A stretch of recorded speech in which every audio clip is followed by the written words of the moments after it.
Hello and welcome to all of you in geography class. आज हमारा विषय है आइसोस्टेसी, जिसको कि हम हिंदी में समस्थिति के नाम से जानते हैं। सबसे पहले हमें ये जानना है कि ये समस्थिति क्या होती है। अर्थात यदि हम पृथ्वी के वर्तमान धरातलीय स्वरूप पर निगाह डालते हैं, देखते हैं, अपनी आंखों से जो भी हमें दिखाई देता है उसके आधार पर हम ये कह सकते हैं कि धरातल पर कहीं पर पर्वत पाए जाते हैं, कहीं पठार हैं, कहीं मैदान हैं और कहीं झीलें पाई जाती हैं। ऐसी अनेक भूआकृतियां धरातल पर विद्यमान हैं। इन सभी भूआकृतियों के आकार में पर्याप्त अंतर पाया जाता है। न केवल आकार में बल्कि भार में भी पर्याप्त अंतर पाया जाता है। हमें पर्वतीय भाग बहुत भारी दिखते हैं, वहीं पठारी भाग उनसे हल्के, वहीं मैदानी भागों का भार कम महसूस होता है। तो इस रूप में हम देखें तो ये विभिन्न प्रकार की आकृति और भार के जो स्वरूप धरातल पर विद्यमान हैं, फिर भी ये आकृतियां धरातल पर समतल की स्थिति में टिकी हुई हैं। तो इस आधार पर हम ये तो कह सकते हैं कि ये जो भू आकृतियां हैं ये किसी एक निश्चित नियम या व्यवस्था के अनुसार ही संतुलित हैं, और ये जो संतुलन की अवस्था है, इस संतुलन की अवस्था को ही हम समस्थिति के नाम से जानते हैं। अब ये जो समस्थिति है, इस शब्द का सर्वप्रथम प्रयोग अमेरिकी भूवैज्ञानिक डटन ने 1889 में किया था। समस्थिति का अंग्रेजी शब्द आइसोस्टेसी है, जो कि ग्रीक भाषा के आइसोस्टेशियस शब्द से लिया गया है, जिसका अर्थ होता है समान स्थिति। अब इसके अंतर्गत हम ये कहें कि भौतिक तथा यांत्रिक स्थिरता की दशा, अर्थात अगर हम समस्थिति को परिभाषित करते हैं तो ये हम जाने कि समस्थिति हम किसे कहेंगे। भौतिक तथा यांत्रिक स्थिरता की दशा जो कि पृथ्वी के ऊपर उठे भागों में और गहराई में स्थित भागों के बीच में पाई जाती है, उसे हम समस्थिति कहते हैं। दूसरे शब्दों में हम यूं भी कह सकते हैं कि संतुलन की वह दशा जो स्थल के बड़े बड़े भागों में विभिन्न पर्वत, पठार, मैदान आदि के रूप में विद्यमान है, वो भू संतुलन या समस्थिति कहलाती है। अर्थात धरातल पर ये जो विभिन्न प्रकार के आकार और भार के जो आकृतियां विद्यमान हैं, इनके मध्य जो संतुलन की स्थिति है, उसी को हम समस्थिति के रूप में जानते हैं। अब ये जो समस्थिति का विचार है, ये सबसे पहले 1859 में सिंधु गंगा के मैदान में जब अक्षांशों के निर्धारण हेतु सर्वेक्षण किए जा रहे थे, उस समय पर ये सामने आया। उस समय पर कल्याण और कल्याणपुर नामक दो स्थानों का जो अक्षांशीय माप था, वो त्रिभुजीकरण और खगोलीय विधि के अनुसार किया गया, तो दोनों मापों में अंतर आ गया। ये अंतर 5.236 सेकंड का आया। जब ये अंतर क्यों आया, इस बारे में एरी से सलाह ली गई, तो एरी नामक विद्वान ने कहा कि हिमालय की निकटता इसका कारण है। जबकि प्राट ने उनसे जब इस बारे में पूछा गया तो उन्होंने हिमालय को जो है वो सियाल का बना माना। सिलिका और एल्यूमिनियम, जिसके बारे में हम पहले बात कर चुके हैं पृथ्वी की आंतरिक संरचना में, कि सियाल का बना मानकर उसकी गणना की, तो उनके अनुसार ये अंतर तो 5.236 के स्थान पर 15.885 सेकंड का आना चाहिए था। तो इसका अर्थ ये हुआ कि हिमालय ने जो उसकी आकर्षण शक्ति थी उसका कम प्रयोग किया। अब ये जो कम प्रयोग किया, इसके पीछे कारण क्या था, जब इसको जानने का प्रयास किया तो उस समय पर दो विकल्प हमारे सामने रखे। उन दो विकल्पों में से पहला विकल्प आया कि पर्वत जितने भी हैं वो हल्के पदार्थों के बने हैं, जिसके कारण से उनका घनत्व और भार भी कम है, इसलिए उनकी आकर्षण शक्ति भी कम हो गई।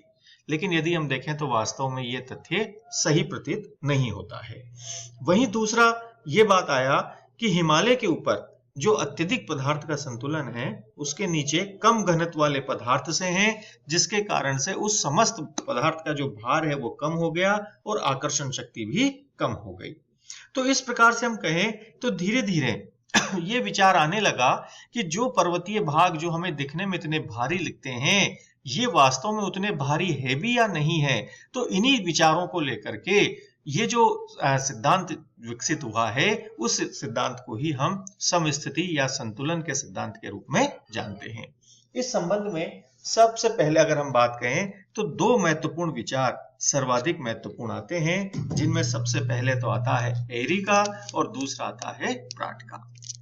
अब एरी महोदय ने जो बात ये कही, उन्होंने ये कही, एरी के पास जब इस बात की जानकारी ली गई तो उन्होंने अपना एक सिद्धांत दिया और उन्होंने कहा कि जो बात समस्थिति के अंतर्गत हमें दिखाई देती है वो तैरने के सिद्धांत पर आधारित है। अर्थात एरी ने जो अपना सिद्धांत दिया वो तैरने की परिकल्पना पर आधारित था। इन्होंने दूसरे विकल्प को स्वीकार किया। दूसरा विकल्प कौन सा, जिसमें हमने ये जाना था कि पर्वतीय भागों का अधिक पदार्थ का संतुलन उसके नीचे कम घनत्व वाले पदार्थों से है, उसके आधार पर इन्होंने यहाँ पर बात की। उन्होंने बताया कि पर्वतों के नीचे गहराई तक हल्के पदार्थ भी विद्यमान हैं। इन्होंने ये माना कि महाद्वीपीय जो भाग हैं अर्थात जो सियाल परत है वो सियाल परत नीचे अधिक घनत्व वाले अधः स्तर अर्थात सीमा पर तैर रही है।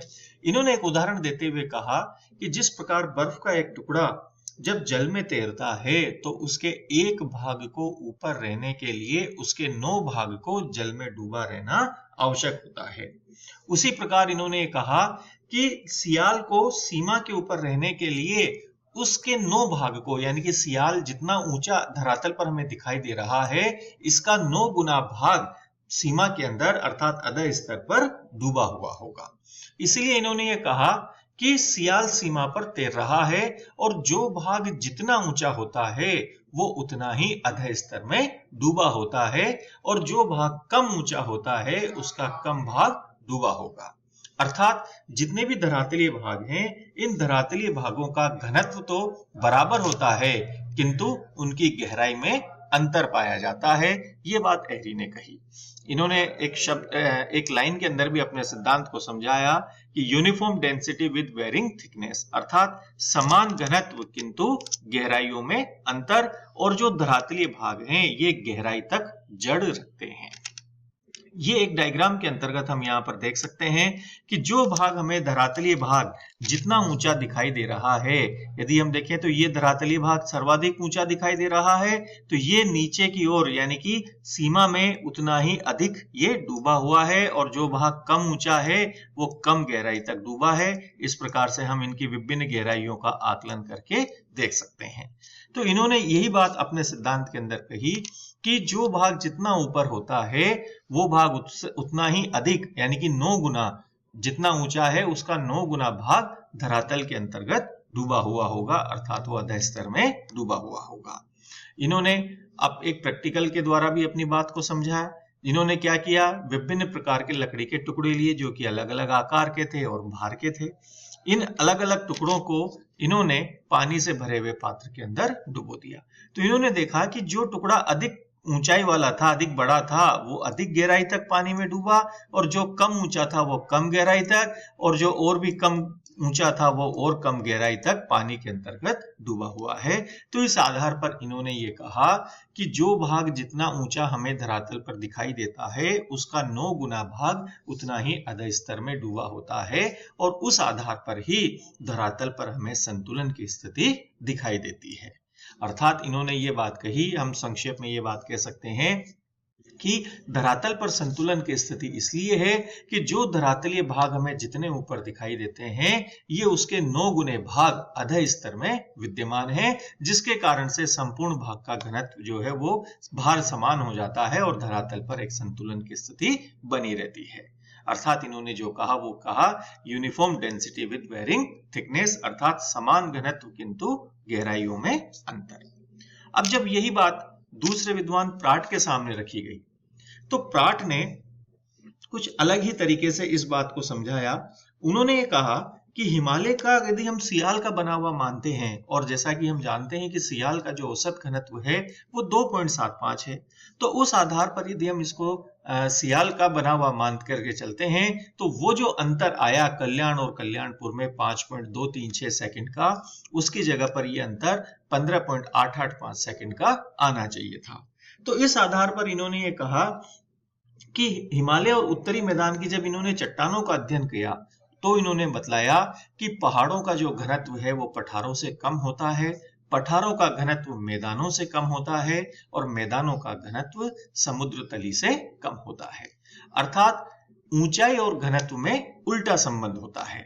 और इन्होंने ये भी कहा कि जो भाग जितना ऊंचा होता है वो भाग उतना ही कम घनत्व का होता है और जो भाग जितना नीचा होता है उसका घनत्व उतना ही अधिक होता है, और दोनों एक रेखा के सहारे, एक क्षतिपूर्ति तल के सहारे इनका भार बराबर हो जाता है, जिसके कारण धरातल पर संतुलन की स्थिति बनी हुई है।